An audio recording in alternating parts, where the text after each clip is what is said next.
Elle se veut être stratégique. La réunion du 18 juillet, tenue entre le ministre des Hydrocarbures, Bruno Jean-Richard Itoie, avec les cadres de son département ministériel. Intervenue à mi-parcours de l'année 2025, cette rencontre vise l'évaluation des performances du premier semestre et définit les perspectives pour les 5 derniers mois de l'année, marquant ainsi la fin du quinquennat du président de la République. C'était une réunion pour faire le point du premier semestre 2025 et regarder ensemble comment terminer l'année 2025, qui n'est pas n'importe quelle année. C'est la dernière année calendaire du mandat du président dont nous tirons notre légitimité, notre source de droit. Donc, il était normal que nous puissions regarder comment nous allons, dans cette dernière année calendaire du mandat du président, l'aider à réaliser son projet de société, l'aider à réaliser ses promesses, l'aider à mettre en œuvre son ambition, ses engagements pour ce pays, dans le cadre du secteur dont nous avons la responsabilité. C'est un exercice, je dirais presque de respiration managériale. Nous avons la responsabilité de gérer la première ressource nationale, le pétrole et le gaz. C'est une responsabilité que nous devons assumer avec beaucoup de sérieux, mais aussi avec beaucoup de professionnalisme, et placer cette responsabilité sous le sceau de la performance, c'est ce qu'on essaie de faire. Avec un rôle pivot dans l'économie nationale, il est essentiel que les agences et cadres du ministère des Hydrocarbures optimisent les ressources pour impulser les projets gouvernementaux.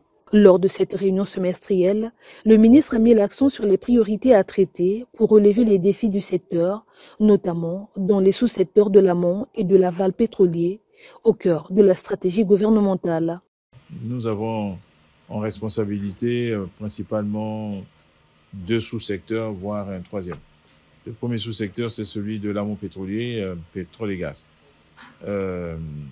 L'objectif est clair. Continuer à créer les conditions de l'investissement, des travaux, en exploration comme en production, de façon à ce qu'on puisse augmenter la production.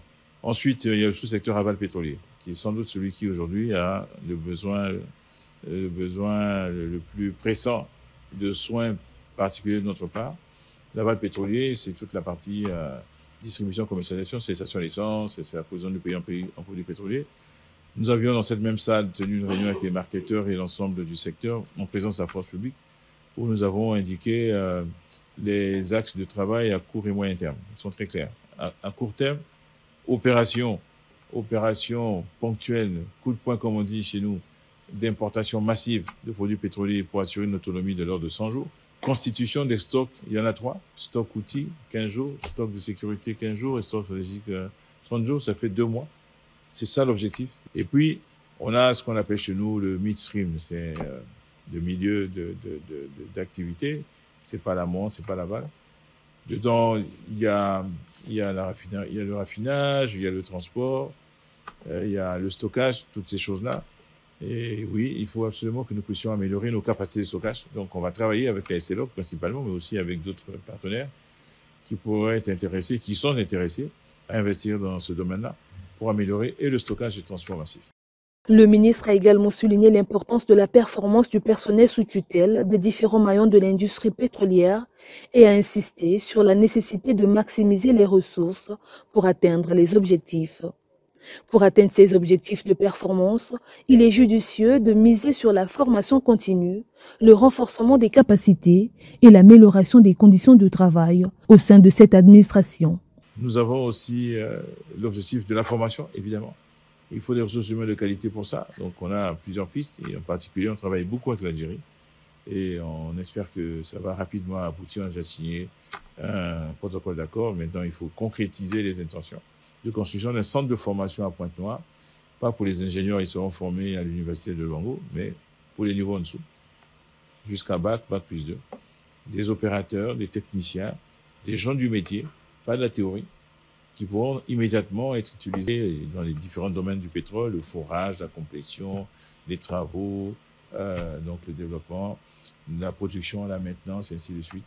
Et puis enfin, nous sommes soucieux de la condition de travail de nos agents. À Pointe-Noire va être construit l'immeuble des hydrocarbures à Pointe-Noire, à l'entrée de la ville en venant de l'aéroport.